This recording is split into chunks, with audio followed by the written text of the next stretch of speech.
Well, hello everybody, and welcome to the show this week. As always, I'm your host, David Burrows. Thanks for being there. Happy Canada Day weekend, I guess. It's always nice when Canada Day falls on the weekend, right? Because then we get a longer one. In fact, it's going to happen again next year because Canada Day will happen on the Monday, I think. And then we'll still get, anyway, we're going to have a long weekend again next year. So, hello, everybody. Welcome to the show this week. And I'll already say hello. Sarina Haggarty is out there, and Graham Holmes is out there already watching. That's fantastic because they are two of the three of my guests that are going to be joining me here today. But before we get started, we're broadcasting live around the world. We're live in Australia right now, United Kingdom, United States, of course, through Canada. And I want to say thank you to all my broadcasting partners who share this broadcast and helping connect our communities together via live streaming. That's one of my goals here and why I do the show, to promote the greatness here in Sarnia, Lambton, and beyond in other communities as well. And you're going to see some of that today. But before we get started, I just want to ask you to check out all our social medias at TVSN World on the Video Show Network.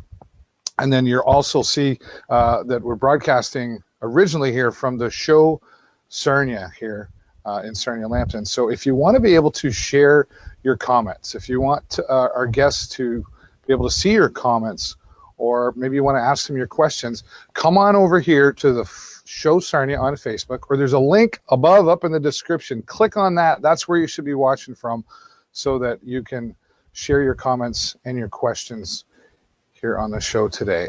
Certainly Canada Day weekend gives us lots to talk about, right? I mean, it started off with the parade down at the entrance to Canatera Park. It actually began down at Lakeshore Road and Colburn Road here in Sarnia, but we were there with the Video Show Network to be able to broadcast the parade to you live, and that started things, pardon me, that started things off with the pipe band. Of course, they always take the lead in there, and our dignitaries came along in there as well. The pipe band is usually, like when I'm sitting there waiting for the parade to come along, that's usually the clue to me, or the cue, if you will, that the parade is about to get closer to us, is when you can start hearing those beautiful bagpipes from the Sarnia Legion. So thanks to them for that. And you can see some other great shots there coming along as part of the Canada Day parade celebrations. It was fantastic to get out. Do we need to talk about the heat? I don't know if we need to talk about the heat. I had a hard time with the heat, but thankfully my friend Ted lived close by. So when we were done the broadcast, he has a pool. That's why that was important, right? So very grateful for that. And I don't know how much you're going to see this. I'm sort of trying a new experiment here. We'll see if you can see some of the parade that happened over the weekend here, again, down at Canatera Park. I got to give kudos to these folks for being out there doing their gymnastics, and yeah, it was just like so hot, right? But nevertheless, there were still about 50 participants in the float as well. So congratulations to everybody who participated in that. And then I took a little bit of a break.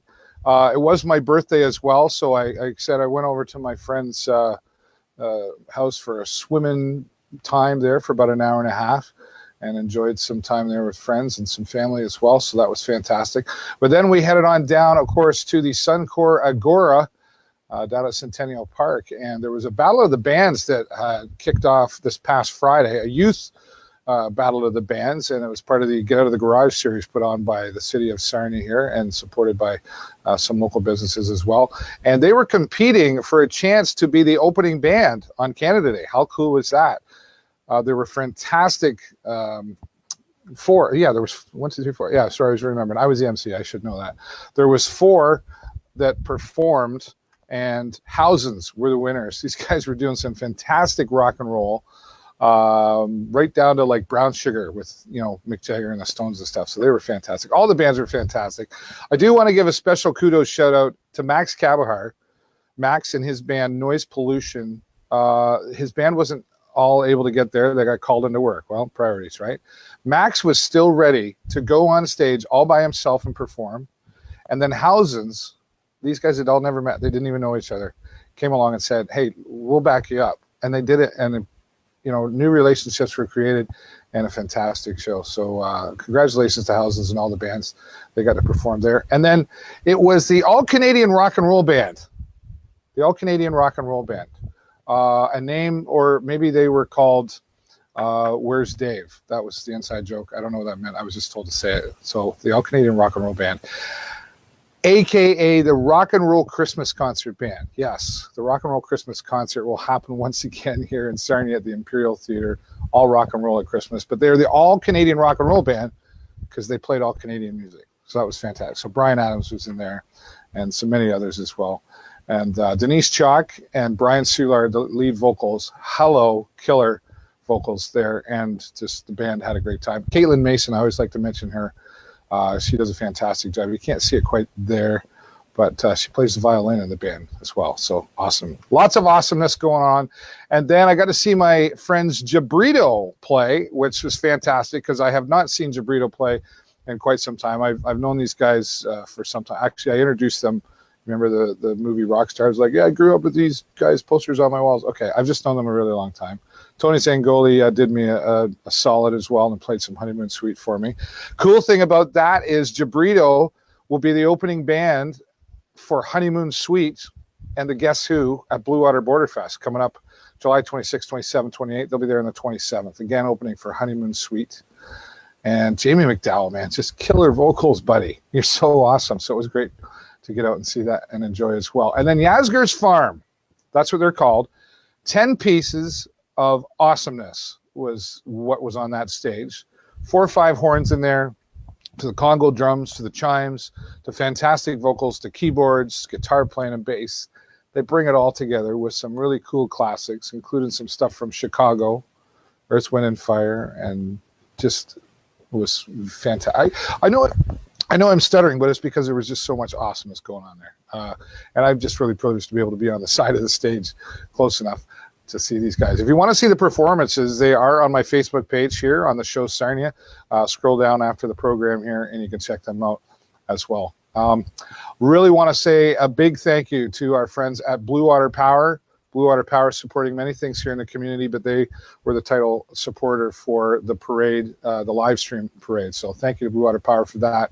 Also, our friends at Active Ears were supporting the parade as well. And, what did I mess up there? David Noel from Investors Group also supporting. And our friends at AskGuy.ca, AG Event Graphics, who a few years ago donated our event tent. I'm having trouble talking today. I don't know why. So thanks to them for that. Blackwater Coffee in there as well. And pick up the phone call 211 Ontario. Our friends at Information Sarnia Lampson, all supporting the parade. And our friends at Blackburn Radio. They've been supporting me here on the show since almost day one. So thanks to them for that. All right. Wow. That's killed a lot of time already, hasn't it? Okay. There's so much going on in Sarnia. Can't get to it all, but I always do like to mention First Friday at Cheeky Monkey. This time it will be Life Signs, and these guys are fantastic. Lots of eclecticness going on there. Life Signs, again, down at Cheeky Monkey as part of First Friday. They'll be on at 7 o'clock in the evening downtown. We were originally planning a live stream for that, but something changed, so I have a feeling we'll maybe make up for it down the road somewhere. But check out Life Signs. And I get all these notifications still coming in wishing me happy birthday. So thank you so much for that. I really appreciate that. And we're going to get to one of our first guests here in just a moment. I'm having some technical issues. Got to figure that out. Oh, okay, there we go. Bluewater BorderFest. We talk about it every week because we're happy to be a social media partner for Bluewater BorderFest. I will be down there all weekend long with behind the scenes live streaming with hopefully the Arkells will talk to us. I'm sure they will. And several others. All the bands we'll be talking with. And I'll be the MC for the weekend as well. I'm excited to be doing that again, as we did last year. So Bluewater BorderFest, the VIP tickets, 90% sold out. You can still go online to bluewaterborderfest.com. And if we want to remind you, if I can find it now, I don't have a producer. I work alone. There we go. Get your tickets online. Drake White is going to be there for country night. Cory James Mitchell is going to be there, local from Sarnia. We'll be talking to him coming up about 4 o'clock as well. So get ready for that. Honeymoon Suite and the Honeymoon Suite and the Guess Who on the second night of Bluewater BorderFest. And as I mentioned, Jabrita will be open up for them. The Arkells and Matt Mays will be here as well. The Arkells just played in Hamilton to 24,000 people. Let's see, can we get that many out here? I hope so. We'll see what happens. All right, looking for my first guest to join us here in just a few moments. But I want to say hello. Jay Smith is out there watching as well. Thank you, Jay. And Sarina, we're ready for you to, I think she's still out there. Let's just check in with our first guest and see if she is ready to join us here on the show. Sarina from London.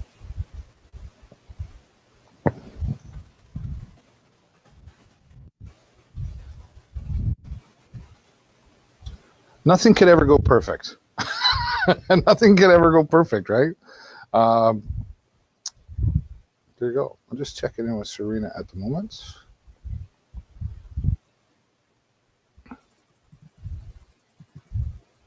I need a producer. Who wants to be my producer?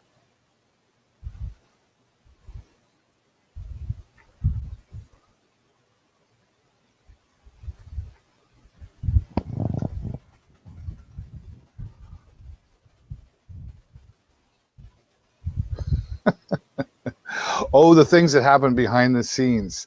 Once again, thanks for everybody who is joining us here right now. Just waiting for our first guest to come into the lobby and join us here in just a few moments. But wherever you're watching from, we are broadcasting live right now in about 4 or 5 different countries. We're live in Australia, in the United Kingdom, throughout the United States and Canada as well. We might even be in Ireland, I think. So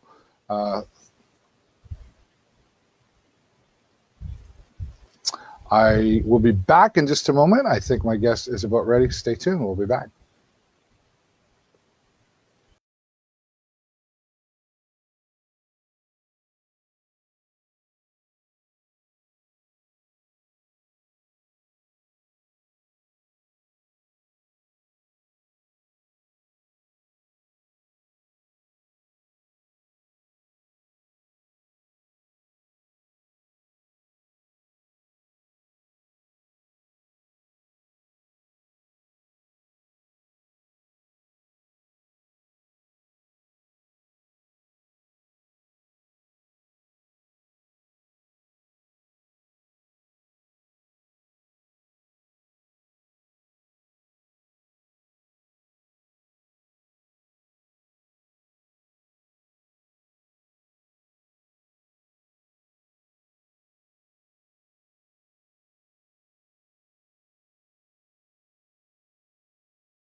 All right, we're back, and I think we've found our guest. For those of you who watch every week, it can never go smoothly. There always has to be one, but that's okay. We got her here now. Sarina, there you are. Hi, David. How are you today? Not too bad. Thanks for joining me and getting through this technology world. Thank you. Thank you for the patience. I'm here, finally.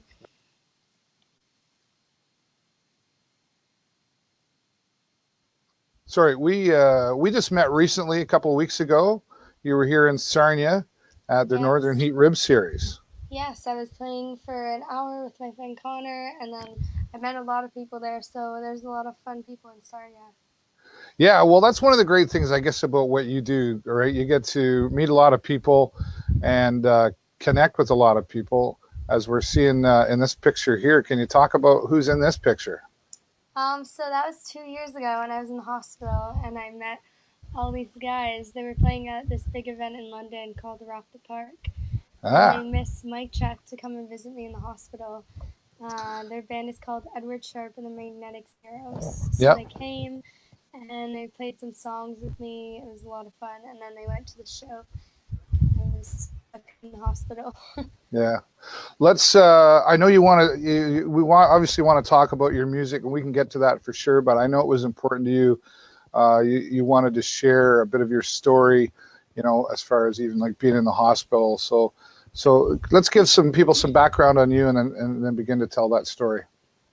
Yeah, so I've since I was 9, I've had epilepsy, and I grew up having it. It wasn't something I thought about or anything. It didn't really do much in my life. And then when I was 16, I started looking into brain surgery in hopes to stop the epilepsy and the seizures.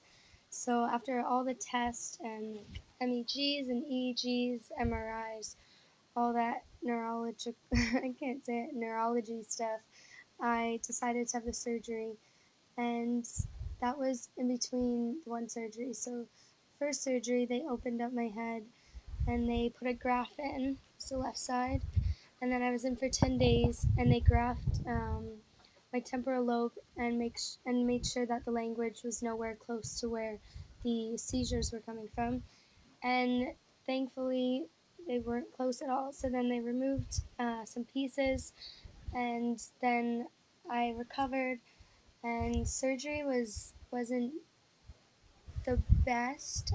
So now I'm looking into another surgery, and in between, like the past 2 years, I've been talking about it and sharing my story, as well as the music and how much music has impacted it.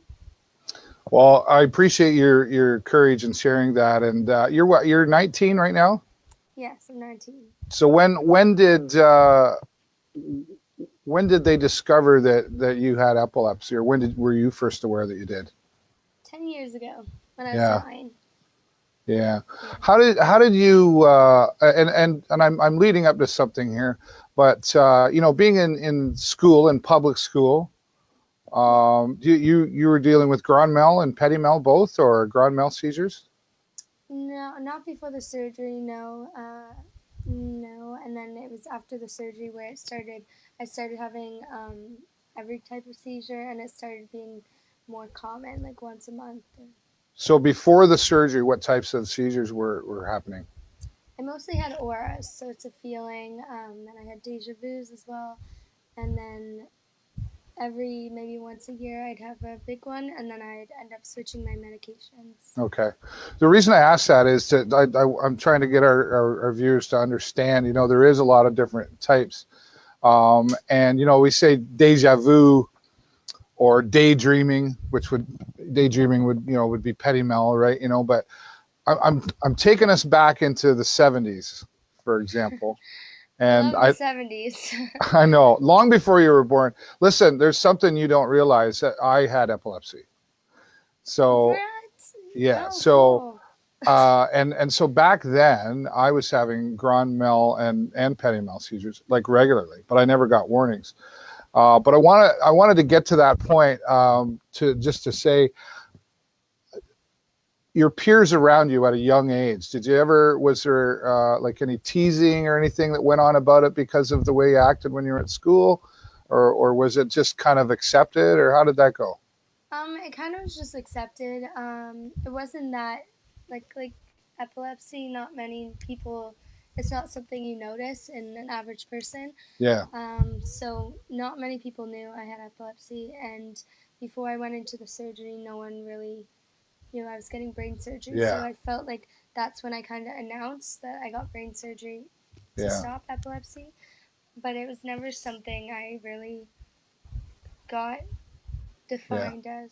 See, when I had epilepsy, nobody knew what the heck it was, right? Yeah, exactly. And you didn't have surgery. You went for EEGs all the time. Yeah. And I was taking Depakine and Primidone. I was taking about 10 pills a day from the time I was 5, and then I outgrew it. I'm one of those rare cases, right? So Yeah, um, exactly. And that's why I also didn't get surgery when I was 9, because in hopes to like outgrow it, I just waited off, and then I decided like it's time to have surgery. yeah. Well, good for you for going through that, and you know, it's I'm sure not an easy decision for you to make. Who helped you with that decision? Do you have family around you? What's the background story there? Yeah, I had a lot of support from the healthcare system and doctors and everything, and the whole neurology part of it. And then Hmm. also my family and friends really supported me, and they kind of said, "Do what you think is best. It's your brain."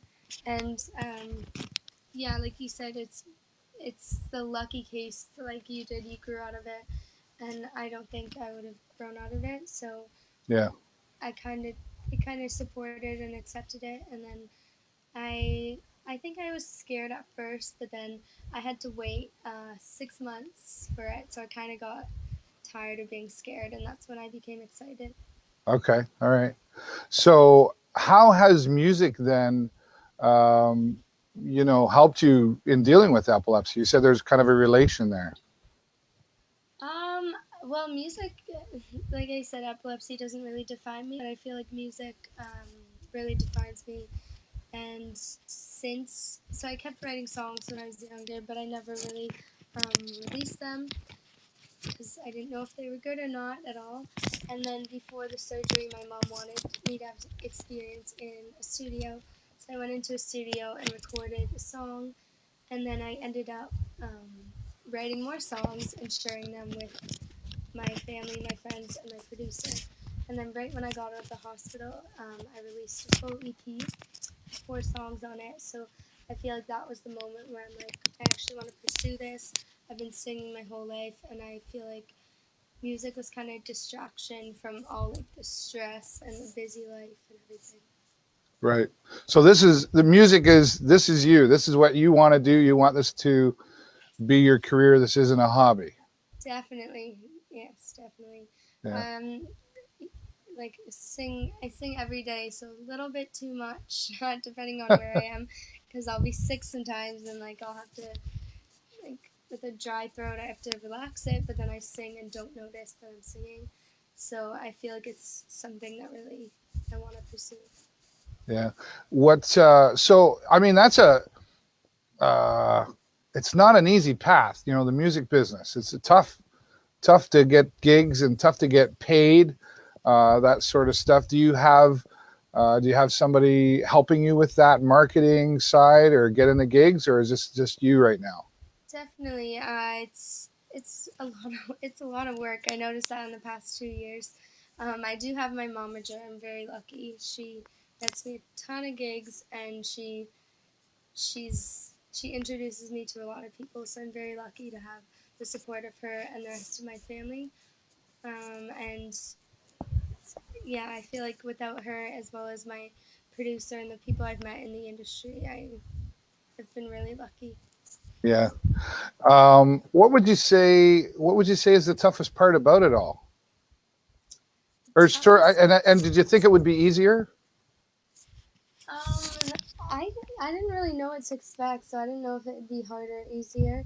I think one of the toughest parts is not performing, but just keep going and not giving up and perseverance. I think because you need to like believe in yourself, and you need to look around and see all the support you have, and that kind of inspired me to keep going, and it's inspiring me to keep going still. So I feel like I just make the best out of what I got, so I don't really focus on the hardest parts.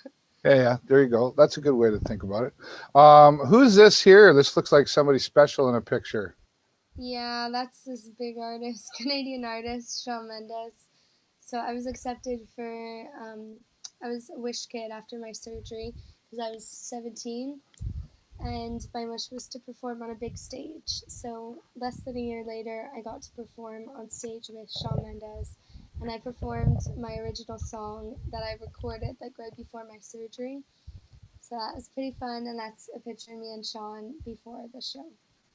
That has to be pretty like exciting stuff there. Did you get a chance to like really chat with them?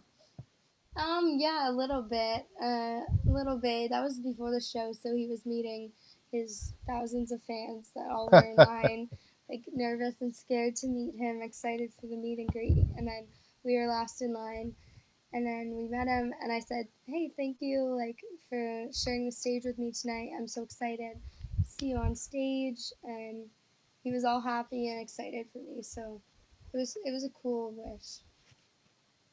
Yeah, well, that'll be a memory you'll keep for a long time. I'm sure there's probably a few other young ladies that would have been happy to meet him in person. Oh, there was the people who were in line were very, very excited and very happy that they met him. Some people were really amazed and surprised that I was a random person who went to sing on stage.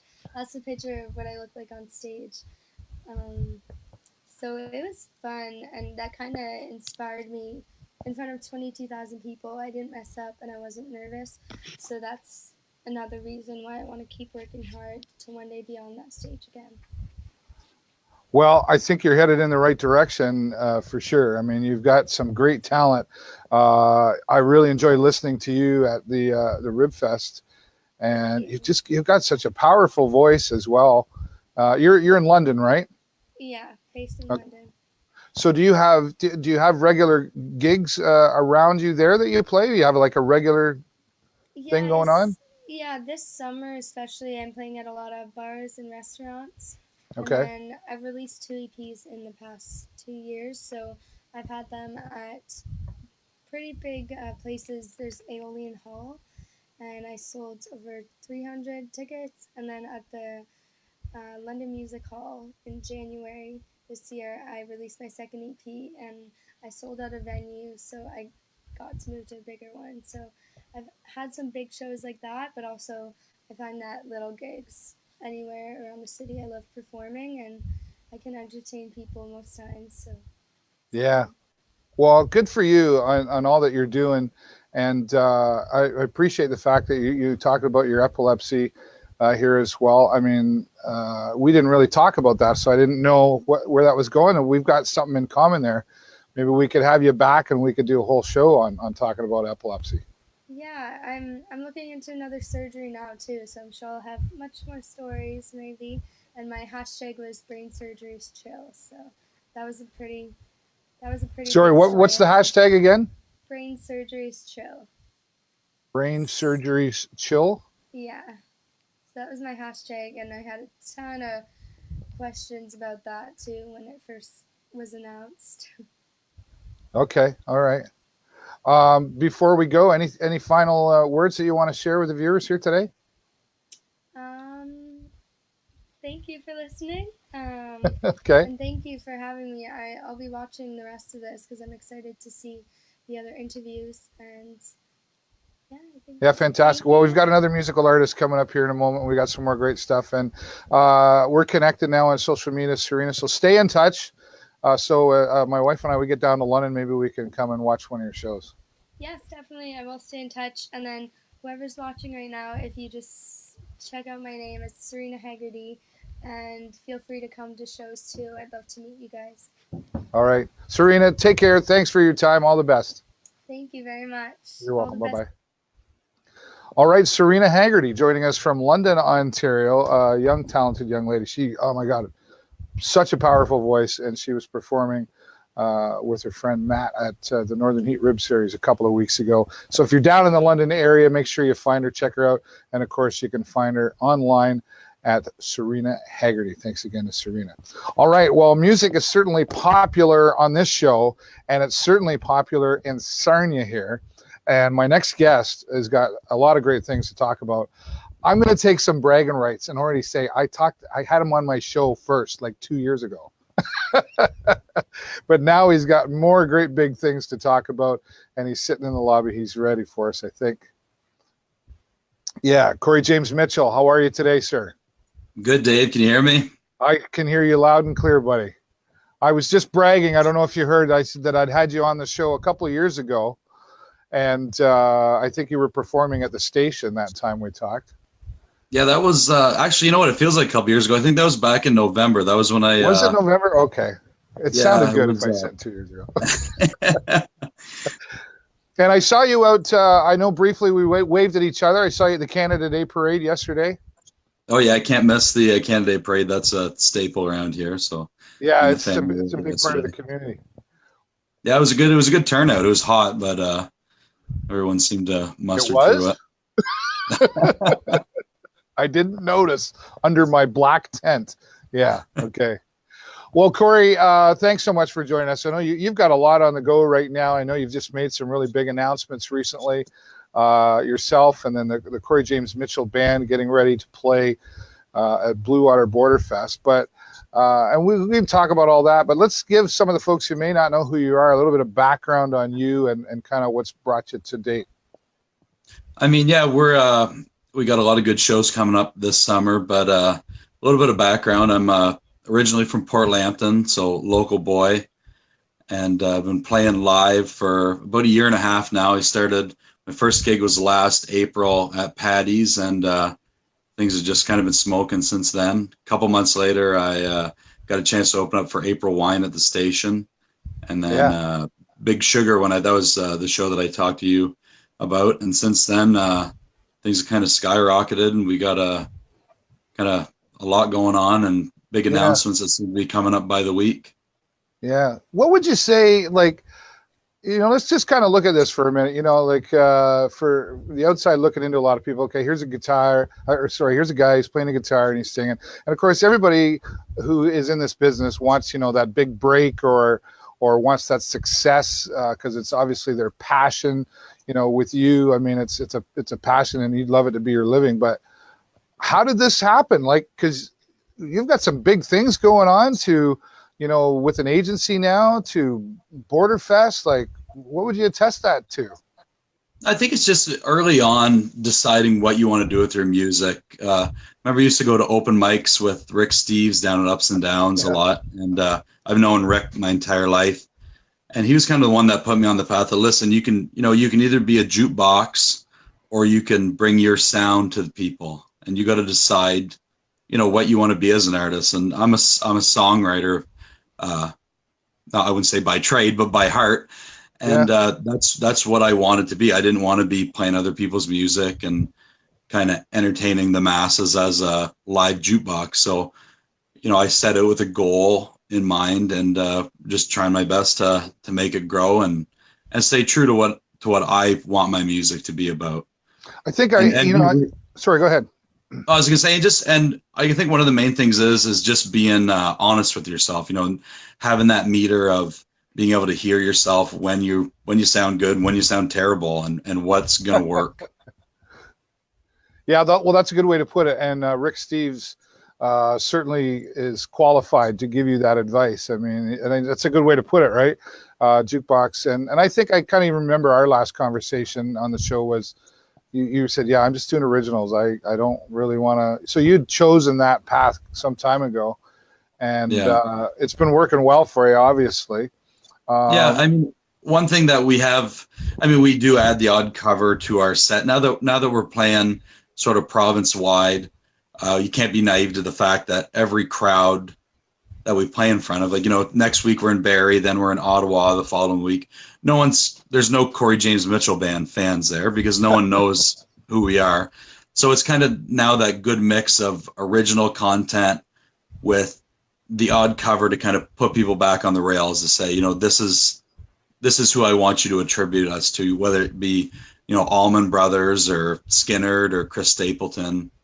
Right. Well, I think it's good that you say that, that you bring that honesty into it. Like, okay, guys, like, I guess the ego is not getting in the way here. No, not at all. I don't have one. There's a good Sturgill Simpson song that I like, and the opening line is woke up today, decided to kill my ego. He never done me no good, no how. And I kind of think about that from time to time. And I mean, we're trying to make headway, but we're still no name nobodies for the most part. And that you got to kind of check yourself on the daily and remember that.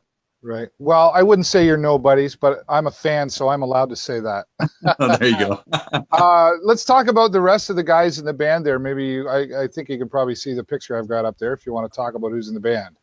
Yeah, I mean, I lucked out. A few months back, I got the call from Sirius XM Radio and the Canadian Country Music Association, and I was chosen as one of 9 in all of Canada as this year's top of the country, which was sort of a little thing they put together for emerging artists.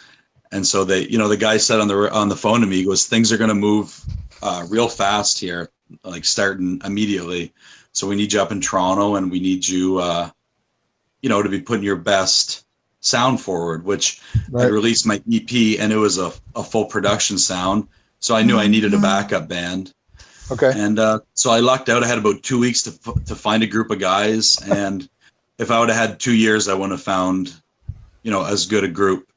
I got Kellen Lindsay. He's a bass guitar player and been a good friend of mine for a long time. He was in Dead and Divine, That Dirty Racket.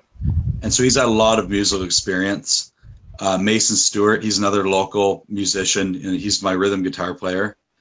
And then I got Jake Burton on drums. He's been in the country scene before, played some very big stages, and just a natural drummer. He's, everywhere we go, people are just blown away. This guy could be a session artist somewhere. And so he's just a hidden talent that we found, and, has been an ace in the hole. And then on lead guitar, we have the elusive Griffin. Don't ask me what his first name is or last name, because we don't know yet. And then we're leaving it lost to antiquity. But he's been on big stages. He's toured North America with Fifi Dobson, toured with Ian Thornley. Yeah. He's played in front of 102,000 people at a concert. So it's nice to have a group of guys behind me that are on board and are making the investment along with me, but I've wore the big shoes. Yeah, right. Well, I think that's a good way to put it too. It's an investment, right? You're using that sweat equity right now, so to speak, to move things forward. And I guess you must have to have the conversation though with, you have the conversation with yourself, but you've got to have that conversation with the rest of the band to make sure that everybody's on the same page as to the direction. Is that a difficult conversation? I think it's one of those things we're kind of finding that as, the stakes get higher and we're kind of playing, with getting the Feldman agency on board, we can genuinely say we're in the big leagues now, like we're playing, hardball. And so when you get that nod, I guess it's either kind of sink or swim, and you all sit down and say to yourselves, are you in this or not? Because if you're not, the train's rolling. So if you're on it, you're on it. If you're not, you're not. And here's, like you said, it's an investment. So here's what's on the line. Here's the payout at the end of the day, maybe, but right now this is what we have to work with. And you guys want to be part of it, then I want to bring you along, along with me. And everyone's on board. Everyone understands. It's nice to be part of something and invest in something original, and especially in a genre right now that is, it's changed a lot. Country's changed a lot over the last 15, 20 years, and kind of the genuineness and the down home, country and Western music has become sort of an oddity. And I think that's one of the reasons why our sound really stands out. Everyone, even we were in Paris on the weekend, everyone kept coming up to us and they're like, you guys just seem really honest, and your music seems really honest, and you guys seem nice. And we had a lot of fun listening to you guys. And I guess because, with the pop country, everything just kind of gets lost in the mix. So that we're just trying to stay genuine and true to our sound. Pop is commercial. Yeah. It really, like, I can appreciate the fans coming up and saying that to you. And that's certainly a nice compliment. Well, what is it? We're trying to play to the, you could have a room of 10,000 people, and if they're all just talking heads, just sort of clapping and nodding along, or you have that one person that, gives you that real genuine nod of, they understand and can kind of take solace in what you're singing about. That's what we're after, the the true fans. You've got a video out right now. Let's talk about that. Yeah, we got a couple videos out right now. The EP that I released, it was a four-track EP, and then a couple live ones just to make it a little more worth the money. But our one song, "If I Could Fly Away, I'd Be Gone," we did a music video downtown Sarnia for that. Yeah. And so that's on YouTube. You can check that out. And then the Sirius XM, they brought us down to Trench Records in Toronto and did kind of a live off the floor video as well for another one of our songs called "Drove." And where does all this come from for you? Are you writing the songs and the band's putting the music together, or is it a collaboration, or how does that come together? Yeah, I mean, I write the music, write the melodies, and the band's kind of putting their, personal touches on their own instruments. The songs that I have right now, they were produced in Brantford by a gentleman by the name of Randy Solsky and RS Productions down there. So, those tunes, there's a personal flair that the band has put on them, but they kind of were already written. And we have a bunch more originals going forward that we haven't produced studio production, but live production we've done as a band. Right. Getting joined up with the Feldman Agency, that's got to be super exciting. Yeah, I mean, that was definitely the most exciting news I've ever had in my life, music-wise, anyways, not in my personal life. But that just that's like getting the keys to the city. We have a good agent behind us who really believes in what we're doing and is pushing hard for our sound. And that's opened the doors to all these huge opportunities and all these big festivals. Yeah. And speaking of which, Boots and Hearts is something that you guys are going to be attending in August, right? Yeah, that's in August. We actually just, that was released on Friday, that we were one of 7 bands out of, thousands across the country that were chosen for the Boots and Hearts Showcase, which is kind of the holy grail of nods for a band in our situation right now. So that was the biggest news we could have ever hoped for. And when you got the news, how did you celebrate? 26er of Bullet Bourbon. I showed up to rehearsal with that, and all the guys looked at me and said, "Oh, what's this about?" And I said, "Come on over here. Let me pour one." There's the honesty again. This is how we did it. I know you've got, you're going to be starting to do this traveling, and we talked about the conversations and the path you're on. I know you've got yourself a lovely wife and you've got a family. There had to be a conversation that happened there too. Yeah, I mean, and that's the only reason I'm doing it is, for my wife and kids and trying to see where I can go and how big things can get and try to give them the life that, they always dreamed of. But I mean, I said to my wife, if any of this gets to be too much, just let me know, because if I'm doing it all for you guys and you guys, it's too much for you guys and there's no point in me doing it.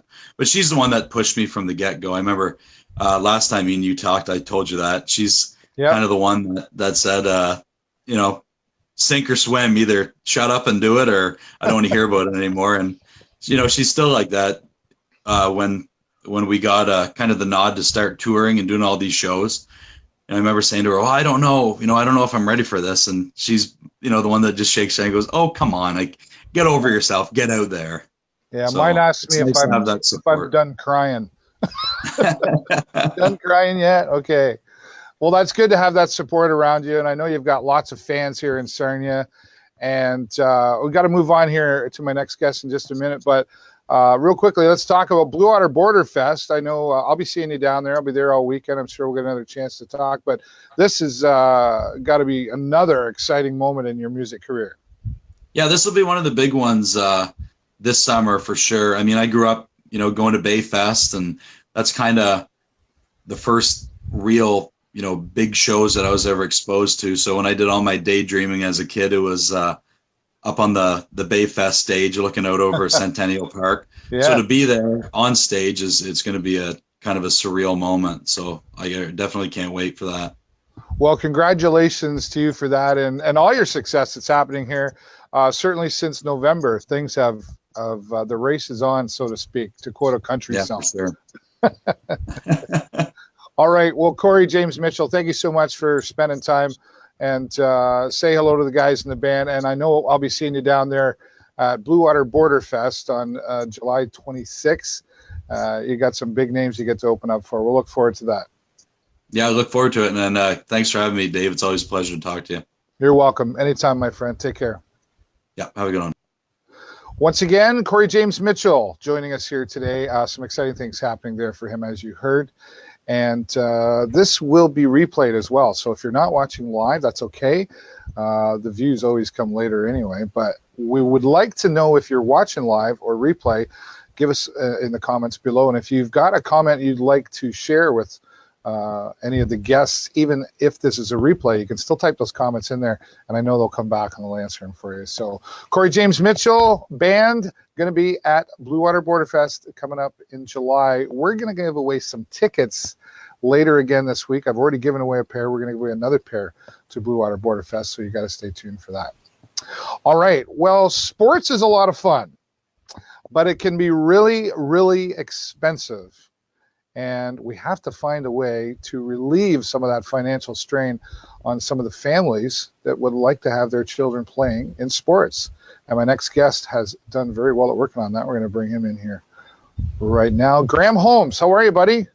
I'm good. How are you, Dave? Not too bad. Thanks for standing by in the lobby there. And I know it's a holiday today, so I appreciate you giving us some of your time here. Oh, no, I appreciate you having me on the show. Thank you. You're welcome. Let's talk back to the beginning of Empower Play. I sort of gave an introduction, but what was it that came to you and said, I need to do this Empower Play? Sarnia is a great city. It's a great area. A lot of amazing kids out there that have a ton of potential. And as a player, I mean, I was one of those kids who couldn't afford to play a lot of travel sports. And as a coach, volunteering in the community, you see a lot of kids drop through the cracks because of a lack of finances, and it's bad that they can't really maximize their potential without getting up to the next level. So I wanted to start something to give back and to kind of help a niche of kids that haven't been helped before. So on a larger scale, anyway, and that's why we started Empower Play. So right, and it wasn't always easy starting Empower Play, was it? No, it's not. It's not an easy thing to start an not-for-profit organization. That is for sure. And as we truck along, we continue to overcome obstacles and challenges. I mean, it's a great segue into talking about how much help we need and how much we need the community to be there for us, as they have been already, but even more so later on. To continue on and understanding our business model is to grow larger so we can help more kids throughout the years. This is definitely a 50-year thing. This isn't something that's going to end tomorrow. It's something that we're going to continue on for the rest of my life and hopefully further on down the road.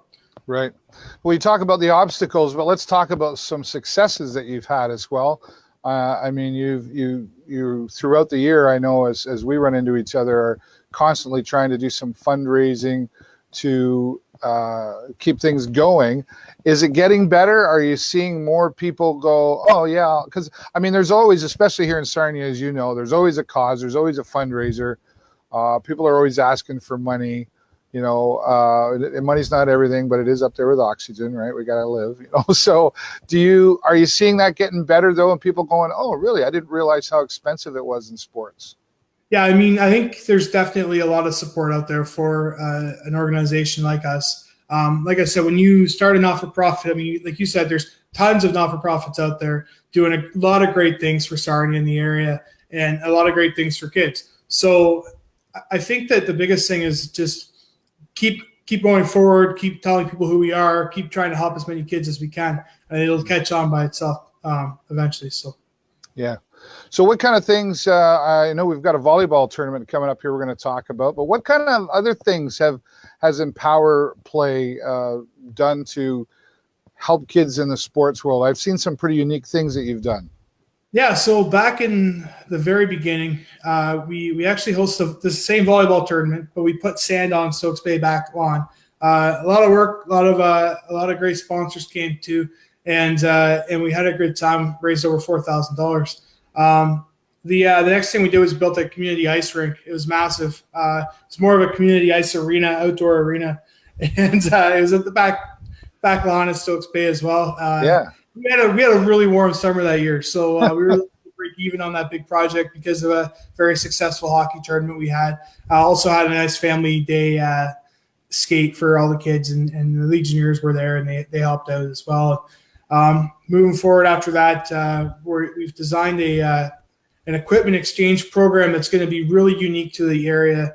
It's going to really help out families who either have growing kids and it's just hard to invest money in that brand new equipment, or people who just can't afford brand new stuff. The equipment exchange program is going to launch by September, and what that's going to do is allow an online venue for people to kind of access an inventory of equipment, trade in their old equipment for new or for gently used equipment of a different size or a different sport. Doesn't matter what equipment is. And pay a very small fee of either $5, $10, or $15. So some of those really expensive skates are only going to be $15, $20. There's only 4 price ranges that we have for that program. So that's a really unique program that we're going to launch. That's coming up as a big consistent revenue stream for Empower Play. The next thing we're doing here is a golf tournament in September. So going down the unique things and trying to find a unique way of making money. We're trying to give people in Sarnia a good time, a really fun, well-organized time. We want to put a product out there that's enjoyable, and although they're coming out to support the kids in the community, they're also having, they're paying for a product or service, and they're also having a good time. We want to make it work. So volleyball tournament, the golf tournament, and then back to the volleyball tournament here on July 21st, 22nd. That's the second time we're doing this, but we're doing it at Valley Access time. A little easier with the sand already there and the nets already there, so not a lot more cleanup. They have great courts there. Bo and Laura are amazing people who have generously donated the court time to us, no cost at all. So fantastic. Yeah, great people, and we'd love to see teams out. We're definitely accepting more team registrations as we are. The deadline for registrations for this tournament is July 16th. We're only taking 20 teams, and we've gotten quite a few already. So make sure you register as soon as possible. You don't need to know all your player names right now. As long as you get the money in, we can deal with everything else later.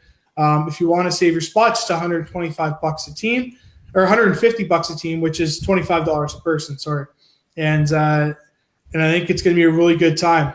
The night of July 21st, actually, you seen them yesterday on Canada Day. Yasgur's Farm is coming to play.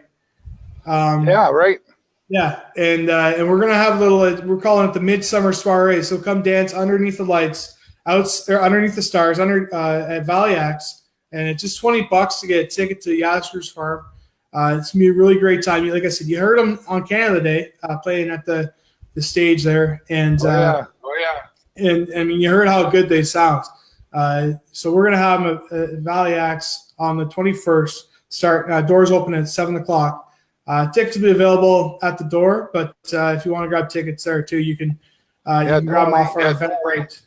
What's that? Don't wait. Don't wait. Yeah, get them now, definitely. Yeah. Well, I know we're going to have some tickets, maybe not today on the show, but leading up to, we'll be giving away a chance to win some of those tickets as well. Absolutely, yeah. Definitely want to get as many out there as possible. So we'll be giving you a ton of tickets to give away. So it'll be a good time for sure. Don't miss it. I have to say, what about the sporting world that already exists here? You know, we've got some hockey clubs and soccer clubs and golf clubs and baseball and all of that. Have you been able to get any assistance back from those groups as far as, you know, helping you spread the word about what you're doing? And especially, I would think the exchange program would be a no-brainer for a local sporting group to attach themselves to. Yeah, I mean, we've been able to get some support from teams and other clubs around. We definitely need to get the word out more and create relationships with some coaches and some organizers of the competitive teams and also the arts. But we've worked with the Sarnia Police. We've got a lot of hockey coaches who've heard of us through the hockey, and they've been really good to us and helped us out. They just sponsored our volleyball tournament as well. So, just getting the name out there, I think it takes some time, but, talking to guys like you on shows like this, it really helped us out. So I appreciate it. Working with teams though, I mean, the way our funding works is we have to be approached by teams and organizers of the teams or coaches. If you want to obtain funding from Empower Play, the coach has to see the potential in your child. And then as they try out, if they don't have the financial backing to kind of move forward with the team, the coach can reach out to us and apply for funding. And we can try to see if we can meet the team halfway or subsidize or give the whole thing whatever they need to do to play the game at the highest level they can play at. That's what we want to do. So that makes us a little more unique as well, because the parents aren't applying for this money. It's got to come through an application through coaches, organizers, team organizers, or managers, I guess would be the word for it. And, right. Yeah. Well, I think it's fantastic what you're doing. Do you play sports? Obviously you're attached to this, but I know you play sports. What is your sport, I guess, is the better question. I grew up football and basketball all the way through. Once again, didn't have a lot of money. Hockey wasn't much of an option. It's a very expensive sport. This wasn't available back then. So I didn't even learn how to skate. I was given a basketball and told to go down to the school, and that's what I did. 12 hours a day. I played a lot of basketball, and I played a lot of football too. So being a big guy like I am, I got dragged into football pretty good when I was young. Fantastic. Well, Graham, thanks so much for spending time here with us today on the holiday day. I know you've got family. You're recently married too, by the way. Congratulations on that. Thank you very much. Yeah, I got married in Savannah, Georgia, to my beautiful wife Jenna, who's on the board of Empower Play as well. So she puts in a lot of time too. So that's perfect. Any final words before we move on? Just check out Battle for the Bay, the volleyball tournament, July 21st, 22nd. Valley Axe, huge day. DJ playing outside all day long, and it's gonna be a lot of fun. That's our number one goal, is that you guys have fun and check us out and come out to see Asker's Farm if volleyball is not your thing. Tickets are just $20. So doors open at 7:00 on the 21st. Thanks, Dave. Perfect. Graham, thank you so much. Enjoy the rest of your weekend, buddy. Yeah, thank you. Once again, my friend Graham Holmes from Empower Play, and you heard the story there. Fantastic. What a great idea to help things be more affordable in the sports world. I know, as Graham just mentioned there, especially hockey can be super expensive, but it all costs money, right? And I often wonder the talent that might be being missed or not discovered because somebody couldn't afford a pair of skates or a hockey stick or a glove or something like that. So we'll be sharing, again, all the links that we've been sharing here throughout the broadcast on our Facebook page. I will have some tickets to the performance of Asker's Farm as part of the event that's happening to support the volleyball Battle for the Bay volleyball tournament and to support Empower Play. So thank you again to all of my guests who joined me here. And thanks to all of you for stopping by, saying hello. But my first guest, Sarina Haggarty, who talks to us about her music and her dealing with epilepsy as well. That was a great conversation. You'll be able to see, again, her social media links on our Facebook page. And our friend Cory James Mitchell talking about himself with the Cory James Mitchell Band and the successes they're having. Of course, coming up to Bluewater BorderFest in July 26th as part of the country night at Bluewater BorderFest. And you go online, get your tickets for that at bluewaterborderfest.com. And then once again, Graham Holmes from Empower Play, relieving the financial stresses of being able to afford to play sports. So thanks so much, everybody, for watching this week. I hope you had a happy Canada Day weekend if you were celebrating it. And I know I'm going to take some rest now because I'm just going to enjoy the rest of the holiday season here. And I hope the holiday season, did I just say that? The holiday weekend. Wow. Not even thinking about Christmas yet. All right, everybody. Thanks so much for watching. That's all the time I got for you this week. Have a great week and an even better weekend. I will see you next time right here on the show live. Bye for now.